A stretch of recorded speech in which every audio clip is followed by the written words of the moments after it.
There are many ways a hero is born. Some are forged out of necessity. For some, it is the desire to make past wrongs right. But sometimes, all that's needed to make a hero is to give someone a chance.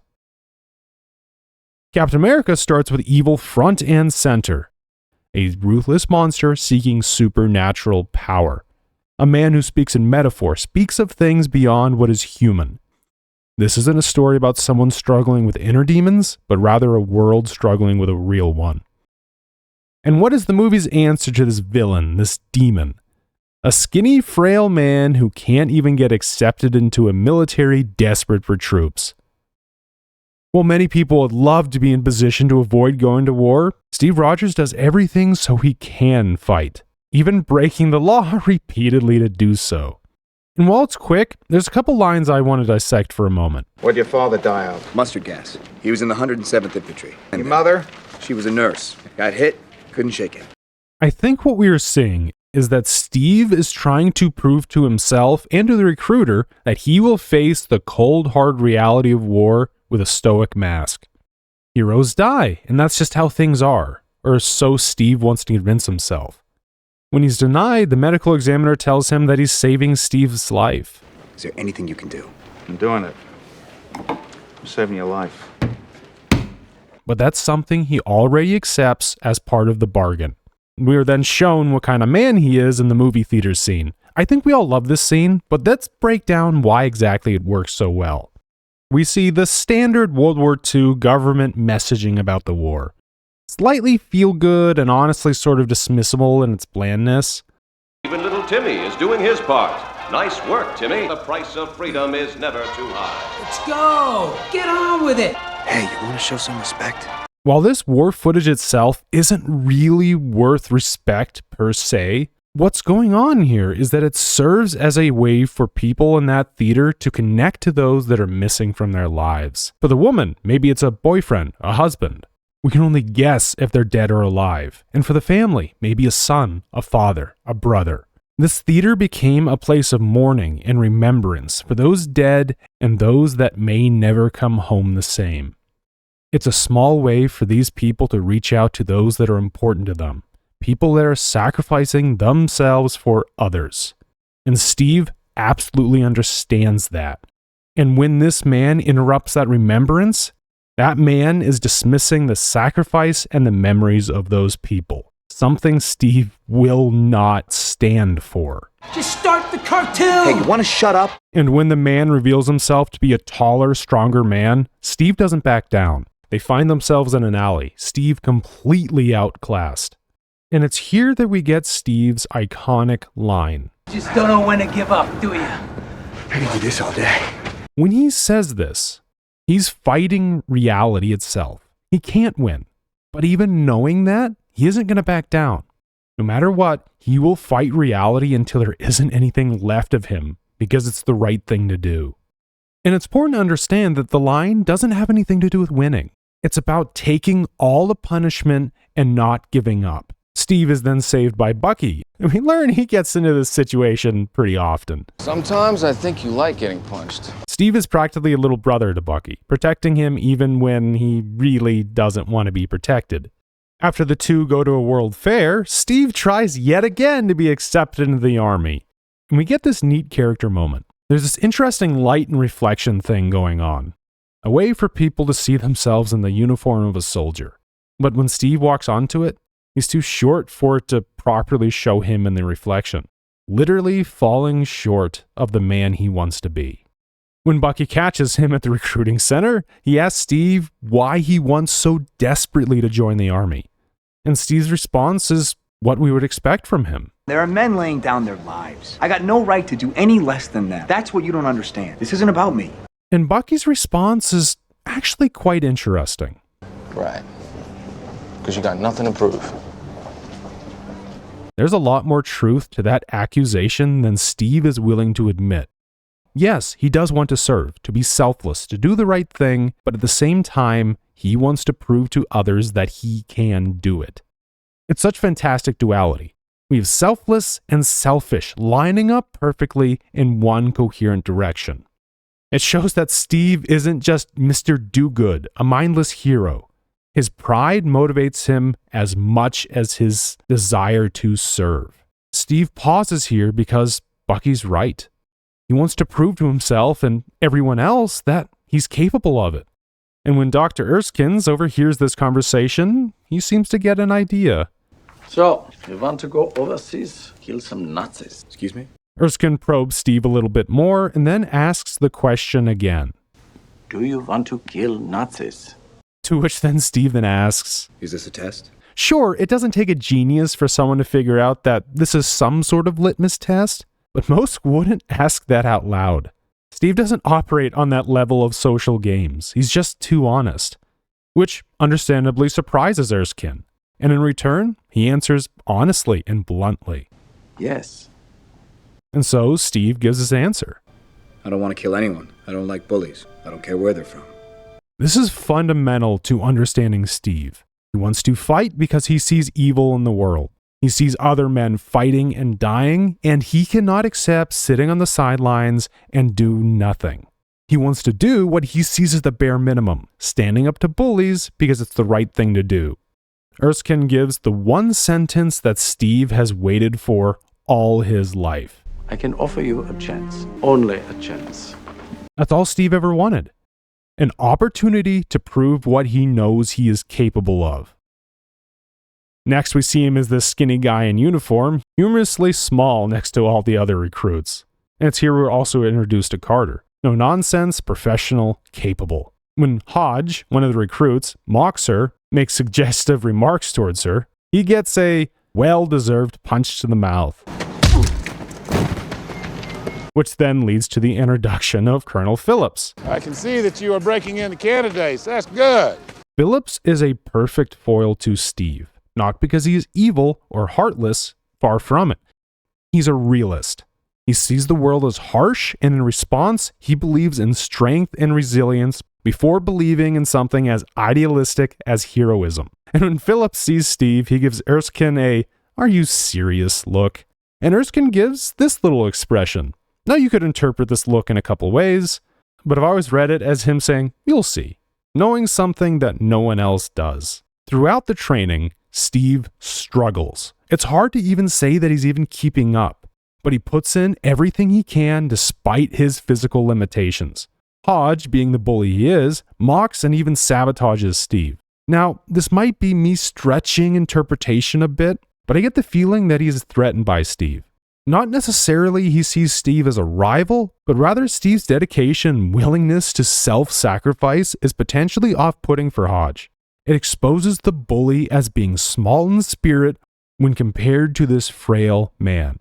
Steve's sheer honesty and determination makes Hodge feel like a lesser man, although Steve does get a chance to prove himself.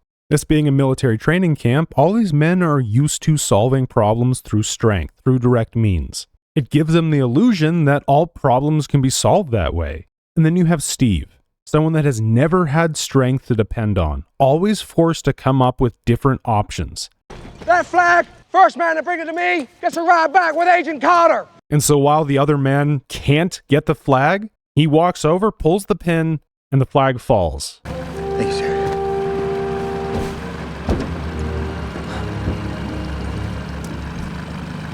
This isn't so much showing that Steve is intelligent, and though he is, but that's just part of it. What it's showing is that in a world dominated by strength, he finds another way. This leads to a fantastic conversation between Erskine and Colonel Phillips. You're not really thinking about picking Rogers, are you? I wasn't just thinking about it. It's a clear choice. Phillips, being the pragmatist, cannot understand why Erskine is going to pick Steve. Stick a needle in that kid's arm, it's gonna go right through him. Look at that. He's making me cry. I am looking for qualities beyond the physical. Which makes Phillips point out Hodge. He's big, he's fast, he obeys orders, he's a soldier. He's a bully. You don't win wars with niceness, Doctor. And here's the thing. Phillips is right. Practically speaking, Hodge is the right choice. War isn't decided on who is moral. War is messy, dirty, and a weak man is a liability no matter if he's good or not. Also something to note, Hodge isn't evil. He's a jerk. If he were to be given the serum, he would probably make a pretty good soldier. You don't need soldiers to be kind. You need them to be efficient. And then Phillips grabs a grenade. You win wars with guts. Grenade! Now, to be honest, I'm not entirely sure what he was expecting here. I think he expected Steve to freeze. I don't think he expected anyone to do what Steve does instead. Most everyone does the logical thing, the thing they're trained to do, jump to the ground, find cover. And yet Steve, without thinking, jumps on the grenade. His first instinct, without hesitation, is to protect people. Get back!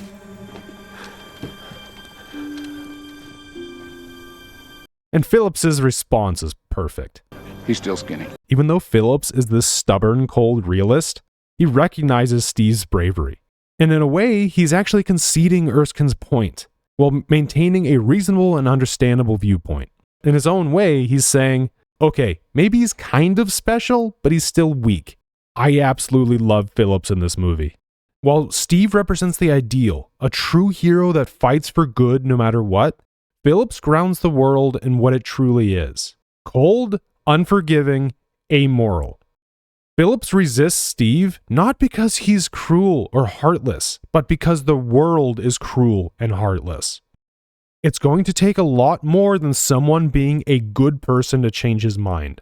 Regardless, Steve is chosen anyway. He and Erskine have a quiet moment, and Erskine explains why he chose Steve. So many people forget that the first country the Nazis invaded was their own. You know, after the last war, my people struggled. They felt weak, they felt small. Then Hitler comes along with the marching and the big show and the flags. And he says, you will make us strong. I am not interested. Erskine watched an entire society rip itself from the inside out because bullies overpowered a nation that was unable or unwilling to resist. And when he saw Steve, he saw a weak man doing everything he could, not to appear as strong, but to do the right thing.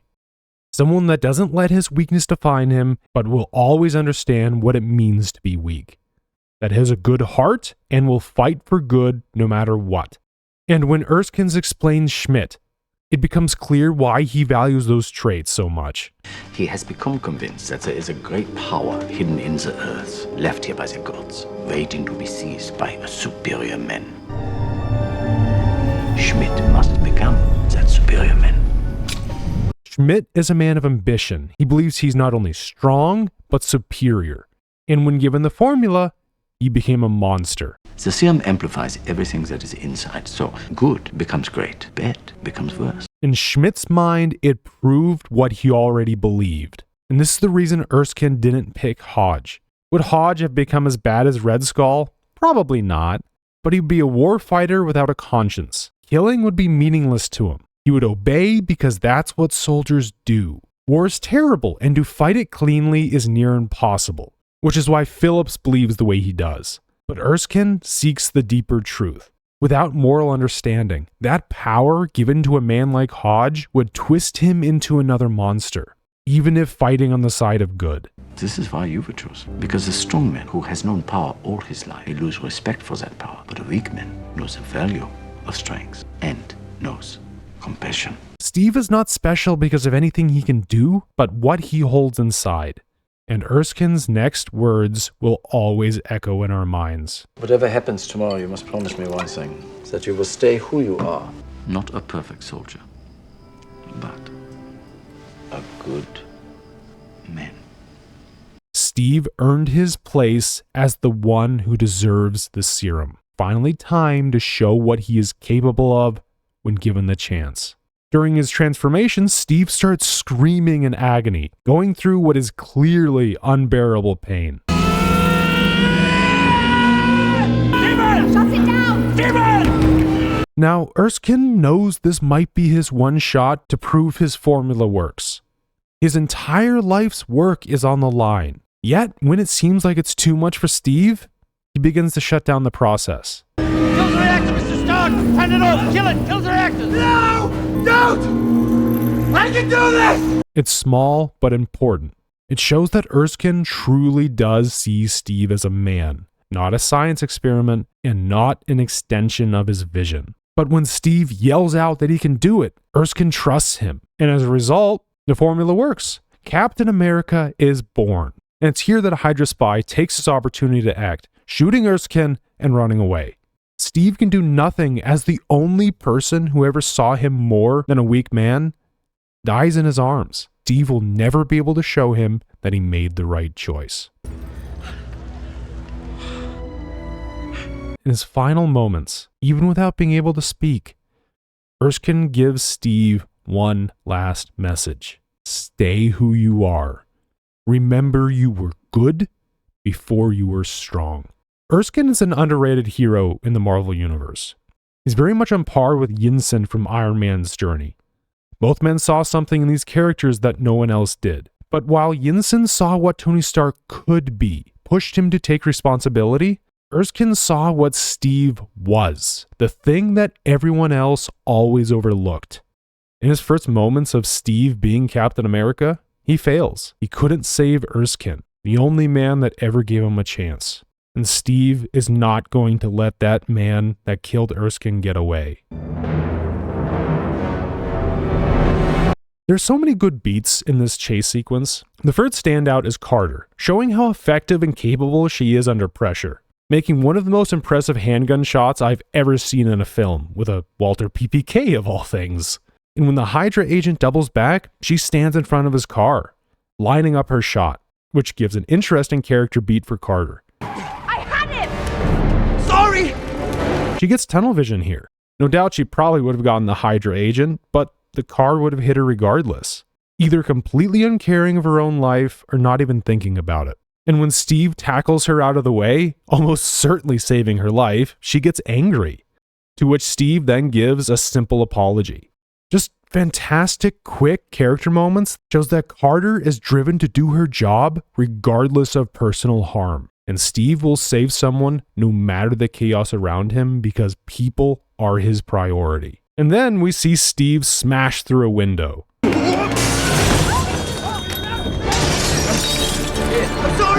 Now this does a fantastic job of doing three things at once. First, it's a brief moment of levity. This is a serious scene with serious stakes. Steve is tracking down the man that killed his mentor.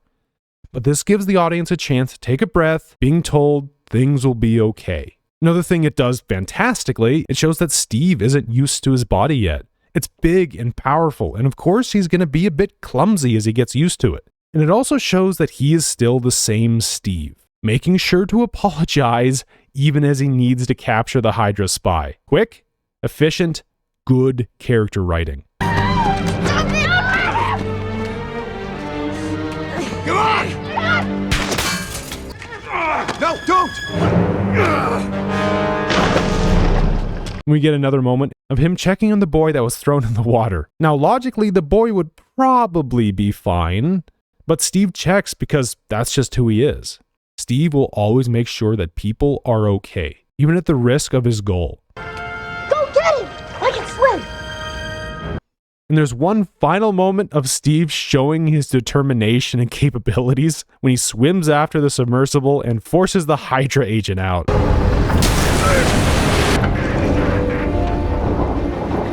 You just have to imagine what's going through that guy's mind as he realizes some dude broke his window and is pulling him out of his underwater submarine thing. Cut off one head. Two more shall take its place. Hail Hydra! Which then leads us to one of the most interesting scenes in the entire movie. If you're going after Schmidt, I want in. You're an experiment. You're going to Alamogordo. I asked for an army, and all I got was you. I've seen you in action, Steve. The country's seen it. You don't take a soldier, a symbol like that, and hide him in a lab. You want to serve your country. Sir, that's all I want. Then congratulations. You just got promoted. The stage show Captain America. Now, while Steve starts out pretty awkward, he actually gets pretty good at the performance. He smiles as people cheer as he knocks out fake Hitler over and over again. He is a hero, a symbol for the war, something for people at home to look up to and feel safe watching. Steve enjoys it, not because he loves the attention, because he feels like he's doing something worthwhile. It's an important role. He single-handedly is aiding the war, albeit indirectly. Each one you buy is a bullet in the barrel of your best guy's gun. He feels like he has purpose. He feels like a hero. All until he stands in front of the men actually doing the fighting. to help me sock old Adolf on the job. They don't cheer. They sit there in silence. I need a volunteer. I already volunteered. How do you think I got here? And it's here that Steve realizes this is never who he wanted to be. He never wanted to be a symbol, a guy that pretends. These men, the men that actually do the fighting, the dying, they don't need a symbol. They don't need to watch a fake Hitler getting punched. They face war every single day. They stare harsh reality in the face with every waking moment. These men don't need a song and dance while being told that somehow everything will just be okay. After the show, he and Carter have a conversation. That was quite a performance.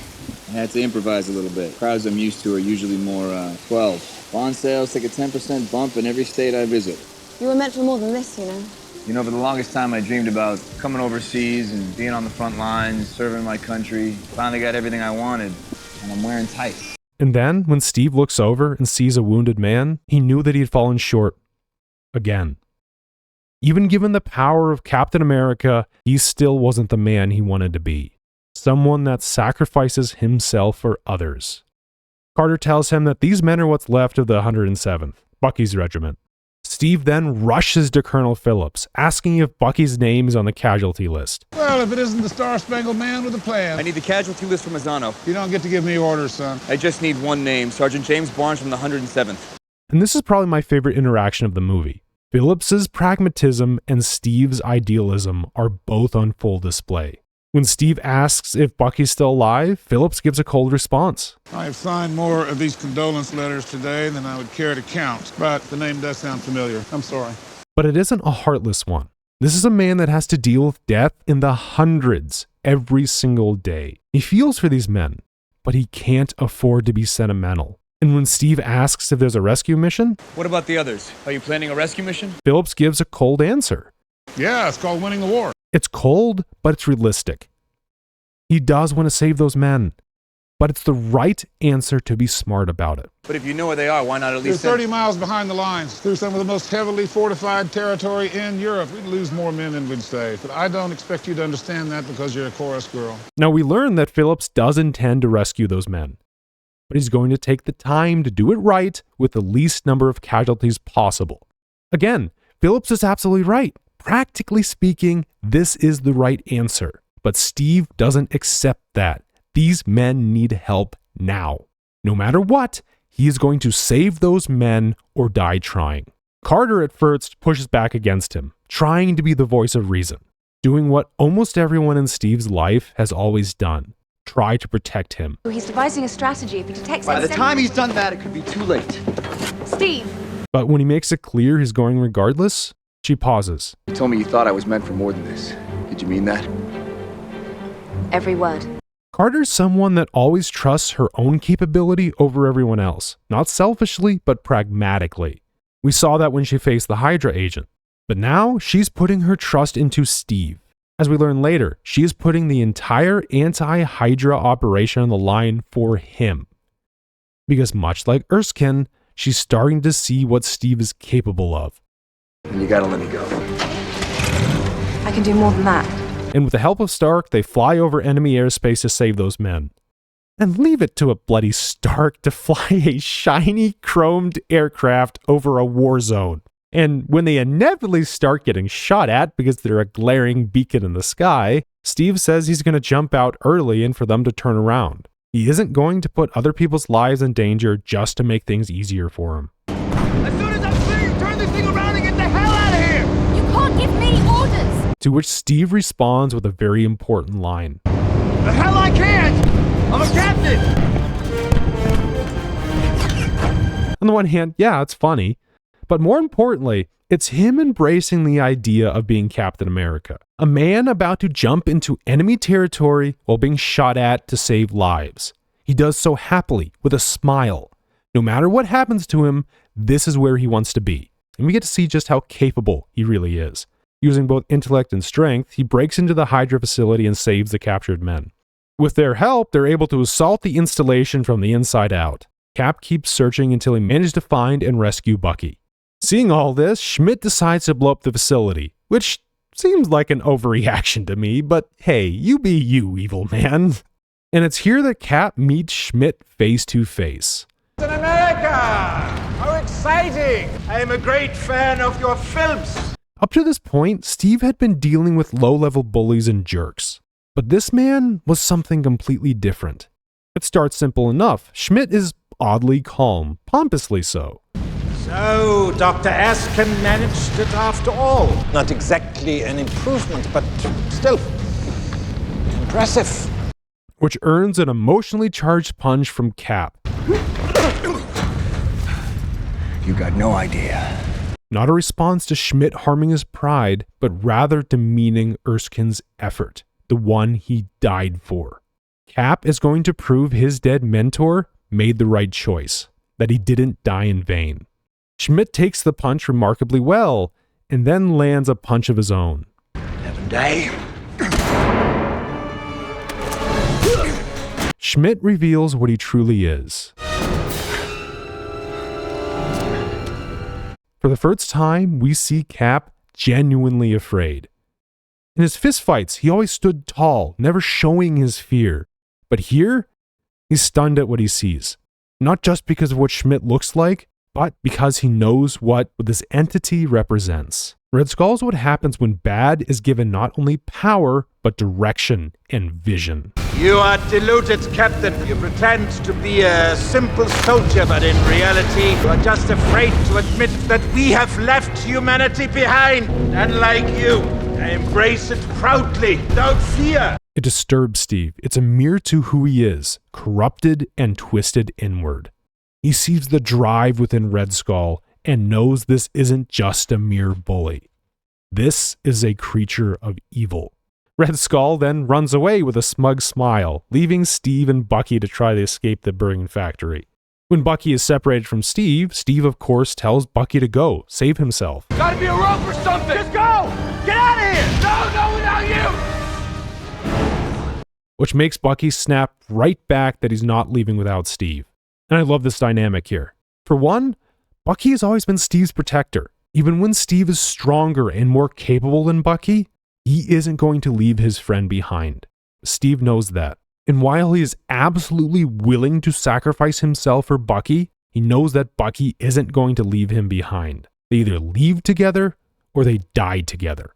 It forces Steve to find a way, not to save himself, but to make sure that Bucky makes it out alive. By the mere stubbornness of sacrificing oneself for the other, both their lives might be saved.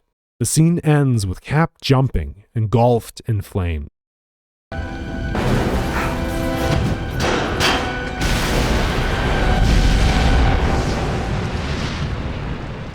We shift over to Phillips, assuming that Cap is dead. Something he takes no joy in. Even though he saw Steve as an annoyance, he didn't hate him. Result, I must declare Captain Rogers killed in action. And of course, he blames Agent Carter. I took a chance with you, Agent Carter, and now America's golden boy and a lot of other good men are dead because you had a crush. That accusation towards Carter isn't a random jab. It's an accusation of her putting blind faith into someone because they seemed superficially compelling. Something that Phillips would never let himself fall into the trap of. But she responds with this. It wasn't that. I had faith. Carter is defined by trusting herself over others. But this is her putting trust not only in someone else, but an ideal. She has faith that heroism has meaning. And Phillips's response is perfect. Well, I hope that's a big comfort to you when they shut this division down. That is Phillips' worldview. He's telling her that you wanted to trust an ideal, but this is reality. This world doesn't become better just because you believe in people's good intentions. Heroes do not exist in Phillips' world. The real world. Then they hear a commotion outside. What the hell's going on out there? Captain America returned triumphantly with the rescued men. Steve walks right up to Phillips, and his first statement? Some of these men need medical attention. He makes it clear that these men are his first priority. His second statement is taking responsibility for his actions. I'd like to surrender myself for disciplinary action. Something he no doubt means and knows that Phillips will absolutely follow through on. But Phillips doesn't. That won't be necessary. And he gives Cap just the barest hint of a smile. Throughout this entire story, Phillips has been a grounding brace, never letting himself getting pulled into the ideal Captain America represents. But through one incredible action, Phillips begins to understand. Captain America proved that having an ideal of heroism can actually change things in the world. Instead of fighting against it, Phillips is convinced that maybe, just maybe, Steve has a point. Faith, huh? It's the closest thing he'll ever get to, maybe you are right. Phillips is such an incredible character. One that elevates Cap's journey from one of pure idealism to one of idealism proving itself in the face of harsh reality. And when Phillips is shown that maybe there's a reason for hope, for heroism, he doesn't quite embrace it, but he gives it worthy respect. His mind might never change, but he now understands that there is value in heroic vision, and it's viable for a hero to exist in a cold, brutal world. Steve proved himself. And the men that he saved, they cheer for Captain America. Hey! Let's hear it for Captain America!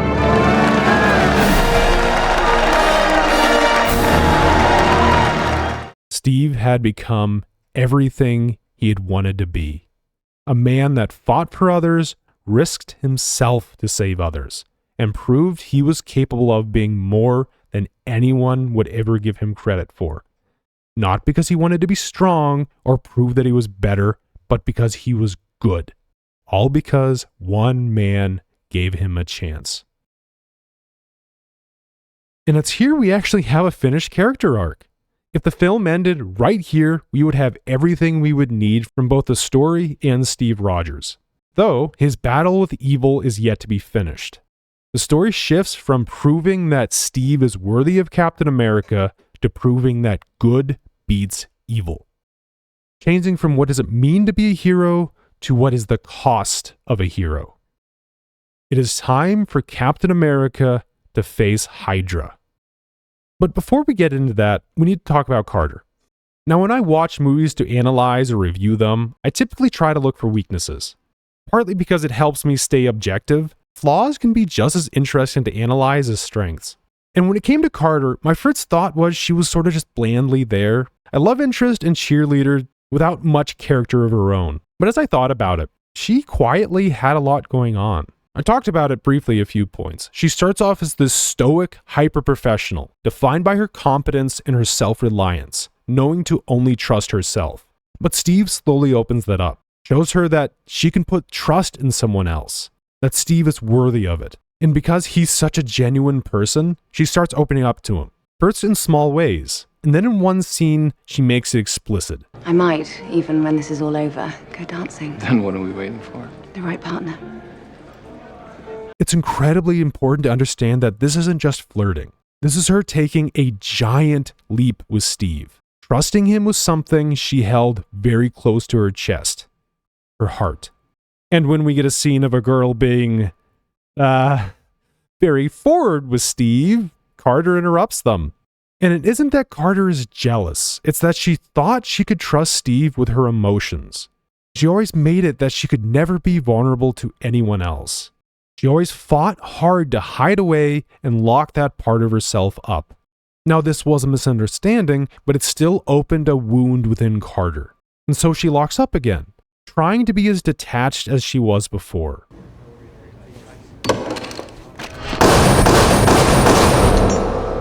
Yes, I think it works. And both men stare at her, knowing exactly what that meant. Despite her locking herself down, she still cares. Very strongly. She's in equal parts angry at Steve and at herself. This isn't her lashing out, it's her trying to regain control. Despite everything, she still deeply cares about Steve. And it goes both ways. She becomes Steve's stabilizing agent during their fight with Hydra. We get this wonderful moment of Cap looking over a map while being filmed, and right on the compass, we see Agent Carter. Right there for everyone in the briefing to see. and you just see Phillips looking over to her with a kind, grandfatherly smile, proving that neither of them can hide how much they care for each other. Also, just as a complete aside, when I was watching this with my friend, they pointed out that they used the tactic of putting a bomb underneath a vehicle, which is kinda the Winter Soldier's signature move. They found that as a really interesting connection, that it was something that Bucky learned and used in World War II. Now, I don't think that was at all a conscious decision for his later appearances, but honestly, that just makes it all the more interesting. And as it turns out, Cap and his team were extremely effective against Hydra, destroying factory after factory, dramatically harming Red Skull's operation. That is until Cap learns the first cost of what it means to be a hero. He loses Bucky. Steve, of course, blames himself. After all, Bucky protected him like a brother. Steve feels he failed him because he couldn't do the same thing in return. And that's when Carter, probably the only person that Steve would listen to, tells him this. Did you believe in your friend? Did you respect him? Then stop blaming yourself. Allow Barnes the dignity of his choice. He damn well must have thought you were worth it. This was exactly what Steve needed to hear. Bucky fought and died for what he believed in. Not Cap the symbol, but Steve Rogers, the good man. It was Bucky's choice, not Cap's failure. In a world of heroes, men will still die. Good men and women will sacrifice themselves for the ideal, for what is good. And Steve learns he won't always be able to prevent that. And it's a hard lesson. And so Cap steals his resolve. I'm not going to stop till all of Hydra's dead or captured. Cap performs a daring one-man assault on the Hydra base, which then gets him captured and brought to Schmidt. Arrogance may not be a uniquely American trait, but I must say you do it better than anyone. And we get an exchange between the two men. Schmidt laments about how Erskine chose Steve over him. Resented my genius and tried to deny me what was rightfully mine, but he gave you everything. To Schmidt, the serum is a symbol of superiority, something that proves that one is better. Therefore, he gets to decide the direction the world takes. What made you so special? Nothing. I'm just a kid from Brooklyn. This is basically spitting in Schmidt's face, effectively telling him that there isn't anything special about the serum, and therefore, nothing special about Schmidt. Schmidt cannot accept this.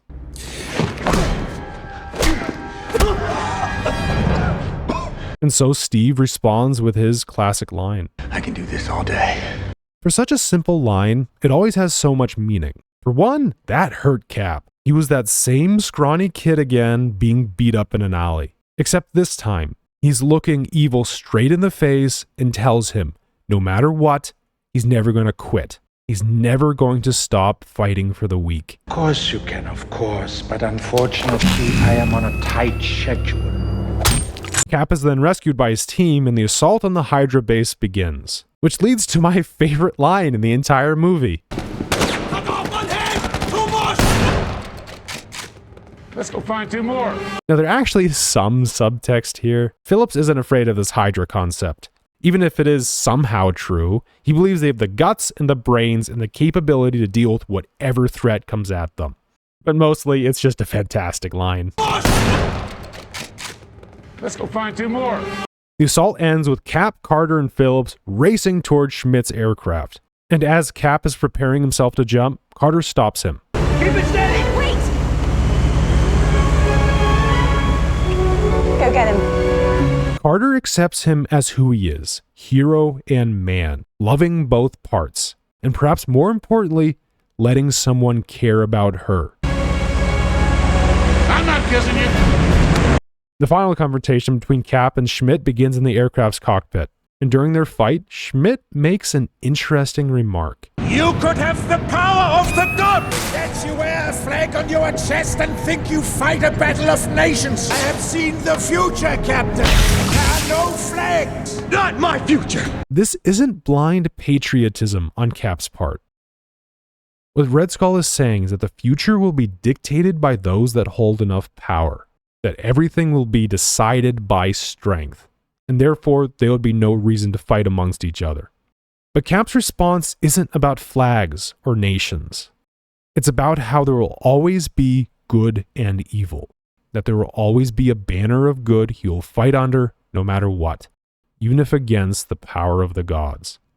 This was the lesson he learned over and over again. Even if you are weak, don't let evil win. During the fight, Cap throws his shield into the power source, breaking it. And because Schmidt forgets he's a mortal man, he picks up the Tesseract with his bare hands, his own pride and arrogance blotting him out of existence. Which leaves Steve alone in a plane with nowhere to land. And it's here that he learns his final lesson of what it means to be a hero. What is Steve, is that you? Are you all right? There's not going to be a safe landing. I gotta put her in the water. This is my choice. Steve never had a problem with dying. It's a reality that he accepted from the first time he tried to join the army. Never would he have thought that he would pause in the moment that death was asked of him. But here, as he talks to Peggy, he understands. They both need each other. Steve needed someone to lean on, and Carter needed someone she could rely on no matter what. And just for a few moments, Steve hesitates.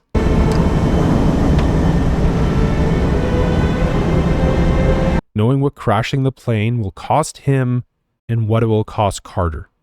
Self-sacrifice is more than sacrificing your own life. It's about sacrificing who you might have become and leaving a deep wound to those that love you and you leave behind. And so it's not with idealized romantic heroism that Cap lowers the plane, but rather he becomes a man filled with sadness and regret. Not regret of what he must do or the man he had become, but regret at who he is leaving behind. That is the cost of being a hero. We'll have the band play something slow. You hate to step on your... Steve?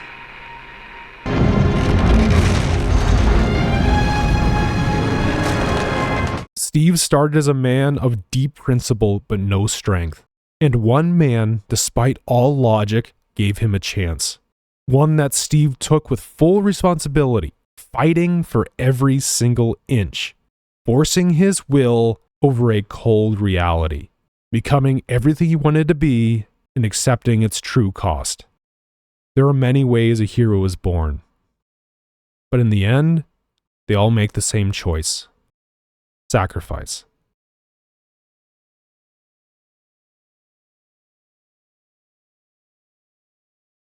That he will face the cold, hard reality of war with a stoic Mac.